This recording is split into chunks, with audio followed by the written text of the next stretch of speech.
बिस्मिल्लाहिर्रहमानिर्रहीम। अस्सलाम वालेकुम। बिलाखिर इमरान खान का अपने खुदाबंद से रब्ता हो गया है, चाहे यकतरफा ही सही, लेकिन इस रब्ते के ज़रिए उन्होंने अपने खुदाबंद के हजूर नई दुआ दायर कर दी है। देखिए कबूल होती है नहीं। और फवाद हसन ने कहा है कि मौजूदा क़यादत के होते हुए, यानी PTI की मौजूदा क़यादत के होते हुए इमरान खान की रिहाई का कोई इम्कान नहीं। यानी अगर मौजूदा क़यादत की जगह बदल कर कोई नई क़यादत आ जाए, अच्छी क़यादत आ जाए, तो इमरान खान की रिहाई का इम्कान हो सकता है, उनका ये कहना है। मौलाना फजलुर रहमान ने PTI को एक मरतबा फिर ठींगा दिखा दिया है, और लेकिन साथ ही एक असूली मुतालबा भी कर दिया है। और थोड़ा सा जिक्र बोरिया बिस्तर जान का, उसके हवाले से एक गलत फहमी रिजवान रज़ी साहब को हुई है, तो वो मैं उनकी खिदमत में वो उसका इजाला करने की कोशिश करूँगा, और इस सिलसिले में एक आध मौरूज़ात और भी हैं। तो नाज़रीन, सर फहरिस्त ये है कि PTI की एक वेबसाइट है, ये वेब पेज है, वेब न्यूज़पेपर इंटरसेप्ट अमेरिका से ये लोड होता है, और इसके व्यूवर्स की तादाद बहुत ही कम है। तो माजी में इसने इमरान खान के कई आर्टिकल भी छापे, तो इसमें एक नया आर्टिकल छपा है जिसमें दो सहाफ़ियों ने मिलकर एक रिपोर्ट मुरतब की है और पार्टी के ज़राए के हवाले से कुछ बातें मुनकशिफ की हैं। पार्टी ज़राए से मुराद ये है कि इमरान खान जिन रहनुमाओं से मुलाकातें करते हैं, पार्टी के वकीलों से और दूसरे जो इनके सियासी लीडर हैं, तो उन मुलाकातों में जो गुफ्तगू हुई वो इमरान खान के कहने पर ही इस इंटरसेप्ट को फीड की गई और उसने वो रिपोर्ट छाप दी।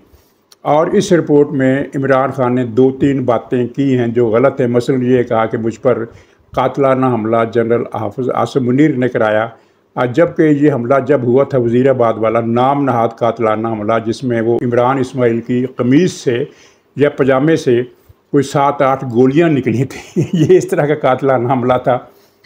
तो उस वक्त तो हाफिज़ आसिम मुनीर आर्मी चीफ नहीं बने थे, और उस वक्त इमरान खान ने कहा था कि ये हमला शहबाज शरीफ ने कराया है, और कोई डर्टी हैरी कोई एक यानी ज़ाहिर थोड़ा निचले दर्जे का कोई अफसर था, उसका नाम लिया, उसने कराया है। लेकिन अब ज़ाहिर एक झूठा आदमी जिसको अपना झूठ भी याद नहीं रहता, तो अब उसने ये हाफिज़ आसिम मुनीर पर ये इल्ज़ाम जड़ दिया, और फिर ये झूठा दावा भी किया है कि मैं हाफिज़ आसिम मुनीर की तकर्री रुकवा सकता था, तो लेकिन मैंने नहीं रुकवाई। हालांकि वो कैसे रुकवा सकता था, वो तो उस वक्त वज़ीर आज़म था ही नहीं।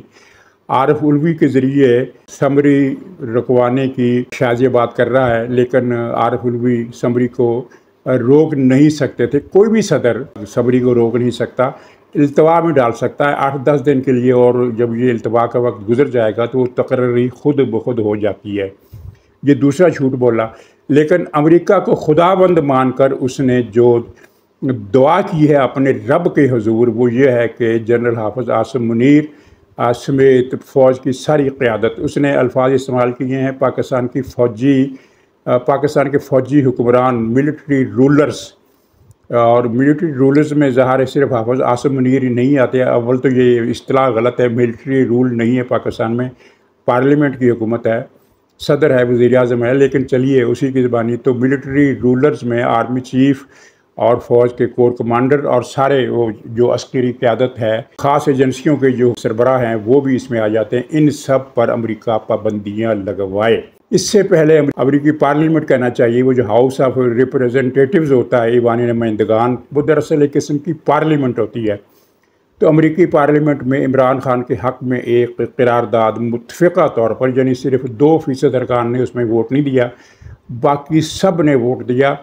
और ये एक अदीमुन नज़ीर वाक़या था, क्योंकि किसी भी इससे पहले किसी भी मुल्क के हवाले से अमेरिकी पार्लियामेंट इकट्ठी नहीं हुई। ये पहला मौका है।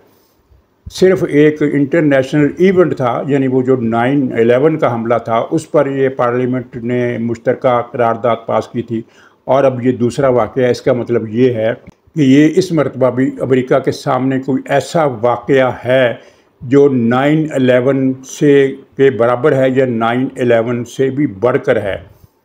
तो इमरान खान की गिरफ़्तारी का तो 9/11 जैसे वाक़े से कोई निस्बत तनासब ज़ाहिर है कि नहीं हो सकता। तो फिर ये इमरान खान की रिहाई के लिए ये मुतालबा, रिहाई नहीं, इलेक्शन में बेज़ाब्तगी की तहकीकात और PTI के ऊपर होने वाले मुबैना ज़्यादतियों के वाक़यात या इंसानी हकूक़ के वाक़यात के हवाले से ये तहक़ीक़ात का मुतालबा किया है, तो ये एक अदीमुन नज़ीर इत्तेफ़ाक बताता है कि अमेरिका के सामने, इन लोगों के सामने, अमेरिका की इस्टेब्लिशमेंट के सामने कोई 9/11 जैसा वाक़या है, इससे कम कोई बात नहीं है। और वो क्या माजरा है, वो है सी पैक। जिस दिन पाकिस्तान ने ये ऐलान किया कि चीन में जब वज़ीर-ए-आज़म थे चीन के दौरे पर, तो उस मौके पर ऐलान हुआ था कि सी पैक को अपग्रेड किया जाएगा और इसका दूसरा मरहला भी शुरू किया जाएगा।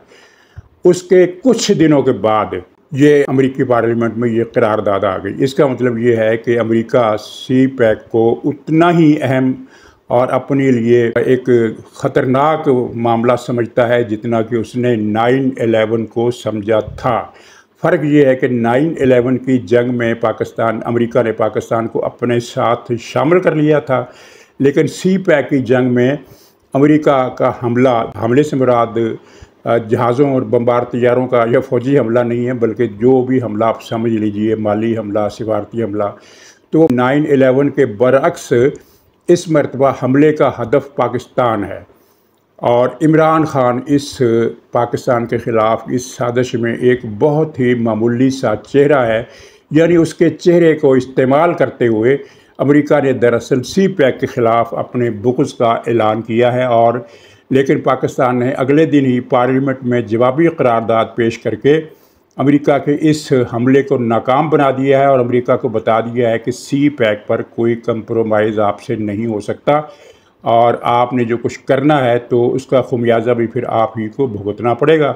ज़ाहिर है कि खुमियाजा फिर ये होगा कि पाकिस्तान का तमाम तर इन्हिसार चीन पर हो जाएगा और अमेरिका जो इससे पहले अफ़गानिस्तान से निकल चुका है तो उसे पाकिस्तान से भी हाथ धोना पड़ सकते हैं। और ये यकीन रखिए इस बात पर कि अमेरिका इतना बड़ा रिस्क नहीं लेगा कि पाकिस्तान उसके हाथों से मुकम्मल तौर पर निकल जाए, क्योंकि पाकिस्तान के हाथ से मुकम्मल तौर पर निकलने का मतलब ये है कि चीन का असर रसूख बहरा अरब में बढ़ जाएगा, इंडियन ओशन में भी बढ़ जाएगा और ये अमेरिका के लिए एक भारी खसारा है।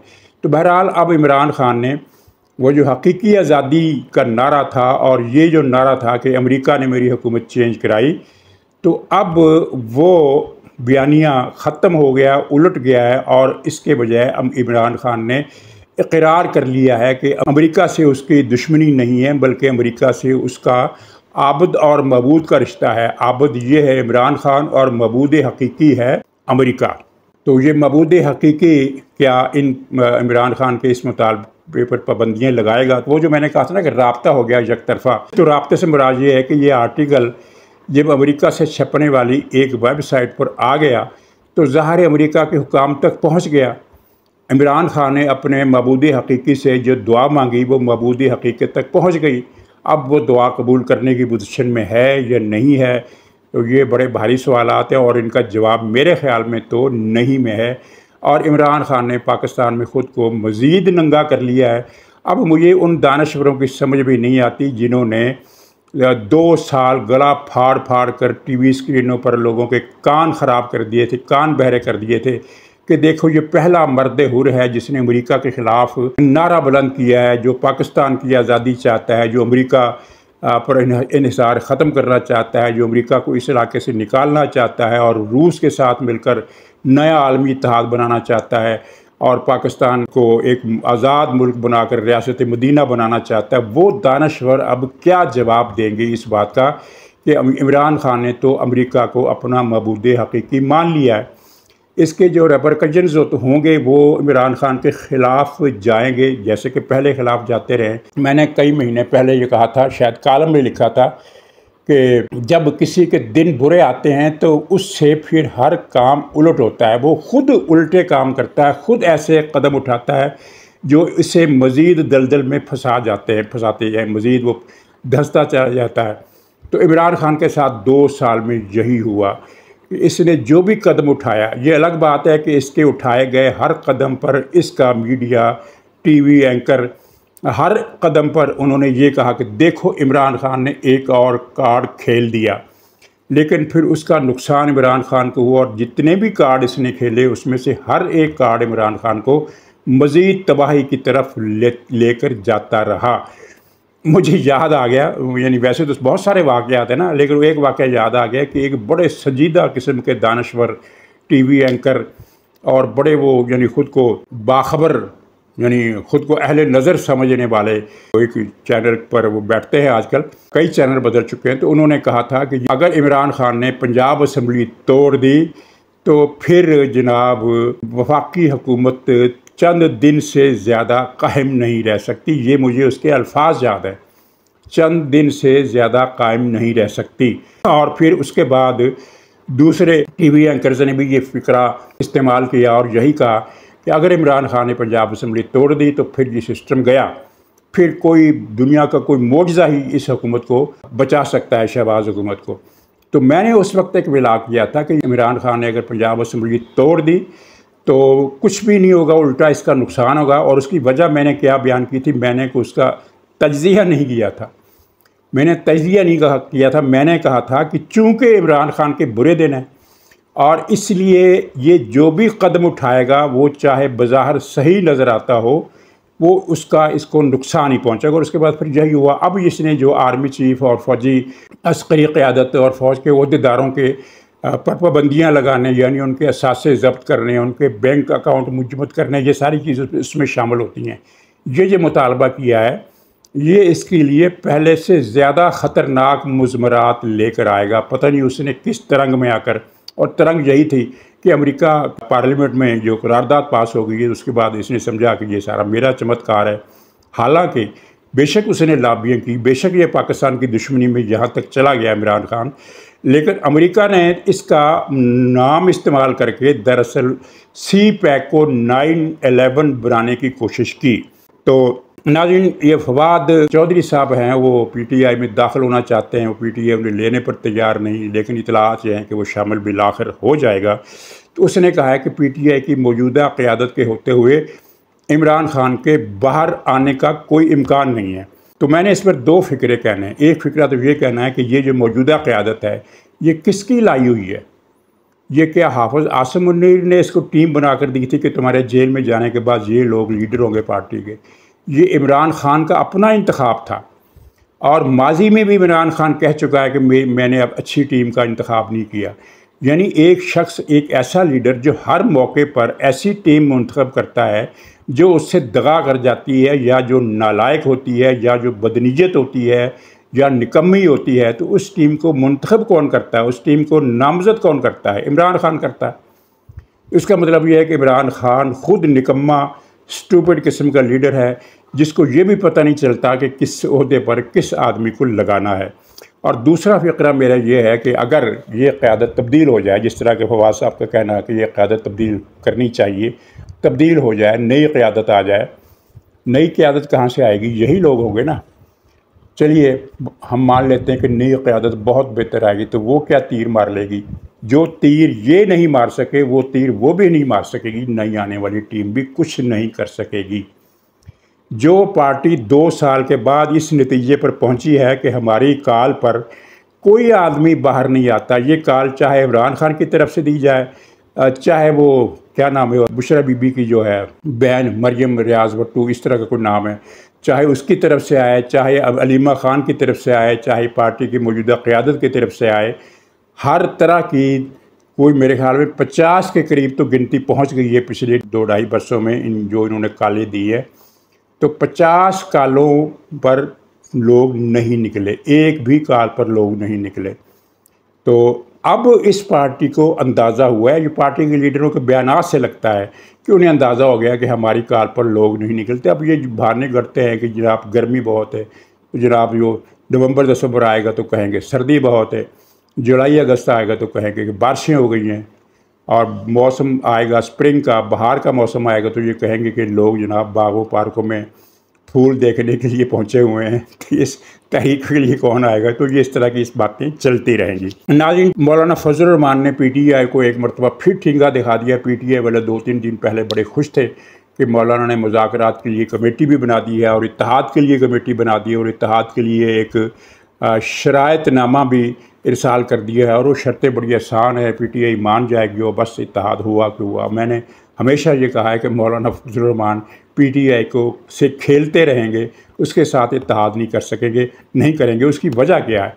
उसकी वजह ये है कि एक तो ये है कि मौलाना फजल रहमान की जो गठड़ी चोरी हुई है, वो चोरी पीटीआई ने की है, तो कैसे उनके साथ वो मिलकर तहरीक चला सकते हैं। और दूसरा, उनकी पार्टी के अंदर सख्त रिजेंटमेंट है मौलाना के इन बयानात पर, जिसकी फिर उन्होंने पार्टी के अंदर वजाहत की कि हम नहीं उनको साथ ले रहे। और वो इतनी बड़ी रिजेंटमेंट है कि अगर फ़र्ज़ कीजिए, और ये इत्तेहाद नहीं होने वाला, लेकिन फ़र्ज़ कीजिए कि इत्तेहाद हो जाता है, तो JUI की अक्सरियत मौलाना को छोड़ देगी और मौलाना की अवामी हमायत या पार्टी हमायत उतनी रह जाएगी जितनी वो एक क्या नाम था मौलाना कादरी, उसका नाम मुझे भूल गया, जो इसराइल भी जाता रहता था, उसने भी अपनी पार्टी बनाई हुई थी, कोई अजमल कादरी को इस तरह का कोई नाम था। तो ये उनकी हैसियत वो रह जाएगी। तो ऐसा कभी होने वाला नहीं। तो मौलाना ने कह दिया कि हमारे PTI के हवाले से संजीदा तहफ़्फ़ुज़ात हैं, संजीदा तहफ़्फ़ुज़ात। इसका मतलब ये है कि कोई इत्तेहाद होने का कोई दूर दूर तक इम्कान नहीं। और फिर इसके साथ मौलाना ने हुकूमत से मुतालबा किया है कि इलेक्शन नए सिरे से कराए जाएँ। तो ये उनका असूली मुतालबा है, और असूली मुतालबे की ट्रांसलेशन होती है नाकाबिले अमल मुतालबा, यानी जो काम ना हो सकता हो उसको असूली मौक़िफ़ कहा जाता है। इलेक्शन दोबारा नहीं होंगे, नहीं हो सकते, असम्बली नहीं टूटेगी, मिड टर्म इलेक्शन नहीं होंगे, ये बात भूल जाएं कि 2 साल के बाद इलेक्शन होने वाले हैं। बहुत सारे सहाफ़ी TV पर बैठकर ये कहते हैं कि 2 साल के बाद इलेक्शन नहीं होंगे। मैं ये बात तो मान सकता हूँ कि हुकूमत बदल जाए, वज़ीर-ए-आज़म बदल जाए, कोई नया वज़ीर-ए-आज़म आ जाए, बल्कि पार्टी बदल जाए, पार्टी भी बदल सकती है, ये मैं ख़बर नहीं दे रहा, लेकिन मैं इम्कान की बात कर रहा हूँ कि हुक्मरान पार्टी तब्दील हो सकती है, पीपल्स पार्टी की हुकूमत आ सकती है, किसी और की हुकूमत आ सकती है, वल्लाह आलम किसकी आ सकती है, कोई और निज़ाम हो सकता है। लेकिन हुकूमत 5 साल ये असम्बली जो है ये कहीं नहीं जा रही और कोई मिड टर्म इलेक्शन नहीं हो रहे। नाज़रीन, कल मैंने बोरिया बिस्तर जान जैसे एक दुश्मन इस्लाम, दुश्मन पाकिस्तान का जिक्र किया था कि किस तरह वो पाकिस्तान के ख़ात्मे की बातें करता है। तो इस पर बरादर मोहतरम रिजवान रज़ी साहब ने उसका जिक्र किया प्रोग्राम का, अपने प्रोग्राम में, अपने ब्लॉग में, और उसमें लिखा है कि मेरे हवाले से, उसमें फरमाया है कि मेरे हवाले से कि बोरिया बिस्तर जान कहता है कि जुलाई में पाकिस्तान पर इंडिया हमला करेगा और पाकिस्तान तबाह हो जाएगा। तो जुलाई तो आ गया। तो अर्ज़ यह है कि ये इस जुलाई की बात नहीं थी, ये 2 साल पहले की जुलाई की बात थी। यानी उस जुलाई में, जिस जुलाई में भारत ने हमला करके अब मुझे थोड़ा सा कन्फ्यूजन हो रहा है कि बोरिया बिस्तर ने मई का लफ्ज़ इस्तेमाल किया था या जुलाई का इस्तेमाल किया था। तो जिस मई या जिस जुलाई में उसने पाकिस्तान को तबाह करना था भारत ने, उसको गुजरे हुए मज़ीद 2 जुलाई आ गए, यानी 1 जुलाई वो गुजर गया, फिर दूसरा जुलाई गुजर गया, अब ये आज से तीसरा जुलाई शुरू हो रहा है। और यानी बोरिया बिस्तर जान जो है ये हर पेशगोई में पाकिस्तान की तबाही की बातें करता है। तो दरअसल ये अपने अंदर का जो खूब्स है पाकिस्तान के लिए, पाकिस्तान से जो इसकी बेपाया नफ़रत है, ये पाकिस्तान से भी नफ़रत करता है और कायद-ए-आज़म से भी नफ़रत करता है, अल्लामा इकबाल से भी नफ़रत करता है, और फातरुल अक़ल आदमी है। इसने कहा था इमरान खान कायद-ए-आज़म से बड़ा लीडर है। ज़ाहिर है ये कायद-ए-आज़म से नफ़रत और फातरुल अक़ल होने की दलील है। फिर इसने कहा खादम हुसैन रिज़वी अल्लामा इकबाल से बड़ा मुफ़क्कर है। अंदाज़ा करें वो खादम हुसैन रिज़वी जिसने पक्की रोटी पढ़कर खिताबत शुरू की और जिसके खुतबे में सवाए गंदी गालियों के, भैन दी सड़ी, फलाना टिमकाना, सूर दा बच्चा, खिरदीर दा बच्चा, ये सारी गालियाँ उसके खुतबे से निकाल दो तो पीछे क्या बचता है। बोरिया बिस्तर जान की मज़म्मत कर रहा हूँ कि ये वो फातरुल अक़ल आदमी था खादम रिज़वी, जिसने कहा था कि जिन मुल्कों का हमने कर्ज़ देना है उनको कर्ज़ वापस करने के बजाय उन पर एक एक गौरी मिज़ाइल फेंक दो।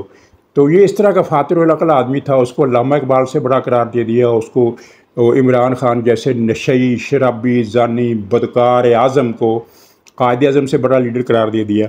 अच्छा, यहाँ मैं फिर ज़िमनी तौर पर 2-3 बातें आपकी खिदमत में रखना चाहता हूँ, कभी आपको वक्त मिले तो उस पर गौर कीजिए, किसी पढ़े लिखे आलिम दीन से मशवरा भी कीजिए। आलिम दीन और पढ़ा लिखा ये पाकिस्तान में एक नामुमकिन सी बात है। तो बहरहाल पाकिस्तान में सचमुच के आलिम दीन भी मौजूद हैं। उनसे आप अगर वो कभी, वो एक कामरान शहजाद साहब हैं, बहुत बड़े आलम हैं, बहुत बड़े आलम हैं, मुफ्ती मुजीबुर रहमान साहब बहुत बड़े आलम हैं, मोहम्मद अली मिर्ज़ा साहब, इनका बहुत मुतालिया है। नुक्ता नज़र इनका गलत हो सकता है, इनसे अदम इत्तेफाक हो सकता है, लेकिन इनके आलम होने में कोई शक नहीं। इसी तरह जावेद गामदी साहब, ये चार वो पाकिस्तान में नहीं होते, आजकल पाकिस्तान से बाहर हैं, लेकिन ये 3 पाकिस्तान में होते हैं। मुफ्ती कामरान शहजाद, इनके बराबर का आलम मैंने कम अज़ कम ज़िंदगी में नहीं देखा। बड़े बड़े उलमा को सुना, बड़े बड़े उलमा के रिसाले पढ़े, यानी पाकिस्तान के जितने पाकिस्तान और इंडिया के जितने बड़े मदरसे हैं उन सब से जारी होने वाले रिसाले, वो चाहे बय्यनात हो, चाहे अल हक हो, चाहे तर्जमान अहल हदीस हो, चाहे कोई, बहुत सारे नाम हैं। इंडिया अब बनारस से शाया होते हैं, लखनऊ से शाया होते हैं, बरेली से शाया होते हैं, और पाकिस्तान से कुछ दर्जन भर छपते हैं। मैंने किसी आलमी दीन का मुतालिया इतना नहीं देखा जितना मुफ्ती कामरान शहजाद का है। और फिर ये बाकी जो नाम लिए ये भी अपनी अपनी जगह बड़े आलम हैं। कहने का मतलब ये था, जो मैं बात कर रहा था वो बड़ी ज़रूरी है, सुनिएगा, कि ये बोरिया बिस्तर जान जैसे ये ख़ुद भी और इस जैसे और भी बहुत सारे शैतान हैं पाकिस्तान में, जो झूठी रिवायात को पेश करके क़यामत का पूरा टाइम टेबल आपके सामने रख देते हैं। कुरान पाक में है कि अल्लाह ताला ने ये रसूल को फरमाया कि कह दो इनसे कि क़यामत के वक्त का किसी को इल्म नहीं है। अल्लाह ताला ने क़यामत कब आएगी ये बात किसी को बताई ही नहीं, अपने फरिश्तों को भी नहीं बताई, किसी को नहीं बताई। तो ये हज़रात जो टाइम टेबल रखते हैं उससे तो साफ पता चल जाता है कि क़यामत कब आएगी। पहले ये होगा, फिर वो वाक़या होगा, फिर ये वाक़या होगा, फिर इस तरह होगा, फिर उस तरह होगा, फिर वहाँ जंग लगेगी, फिर फ़लाँ साहब आएंगे, फिर ये साहब आएंगे, और उसके बाद क़यामत आ जाएगी। ये तो पूरा टाइम टेबल रख दिया। और ये टाइम टेबल की बुनियाद क्या है? इन सब की बुनियाद वो है, एक हम्माद साहब हैं, नईम हम्माद साहब थे, मतलब बहुत पहले की बात है, बहुत पहले थे। उन्होंने एक किताबुल फितन किताब लिखी थी, उसका नाम ही था किताबुल फितन, यानी क़यामत से पहले जो फितने आएंगे उन सब का जिक्र। तो अच्छा, किताबुल फितन और बाबुल फितन नाम के जो चैप्टर हैं ये हदीस की हर बड़ी किताब के आखिर में मौजूद है। अच्छा, वो इससे नईम बिन हम्माद के बारे में ये कहा जाता है और किताबों में मिल जाता है कि इसने तमाम मौजू रवायात घड़ी घड़ाई इसे मिली है, कुछ उसने ख़ुद घड़ी हैं, और फिर आगे सिलसिला ये चलता गया। तो अब इस रिसर्च पर हम तो दावा नहीं कर सकते, लेकिन अगर उस किताबुल फितन को आप गौर से पढ़ लें तो आपको पता चल जाएगा कि ये उसने एक पलंदा, एक तुमार, गलत, बेमाने, गैर मंतकी और वो इकट्ठा किया है, और उसके बाद फिर बाकी किताबों में ये चीज़ें आती रही हैं। और इसकी बुनियाद पर ये जितने भी नजूमी नुमा आलम है ना, जो बताते हैं कि क़यामत की ये निशानी आ गई, क़यामत की ये निशानी आ गई, वो दीवा बलेगा 40 कोस पर, पता नहीं ये हो जाएगा, वो हो जाएगा, आग निकलेगी, फलाना ढिमकाना, और वहाँ पर एक धमाका होगा, और यहाँ इंडिया में आवाज़ सुनाई देगी, फ्रांस एक लश्कर शाम से निकलेगा, एक फ़लस्तीन से निकलेगा, एक अफ़गानिस्तान से निकलेगा, फिर ये होगा, फिर वो होगा। इसका मकसद मुसलमानों को बेअमल बनाना है कि मुसलमानों तुम्हें कोई तकलीफ़ करने की ज़रूरत नहीं है।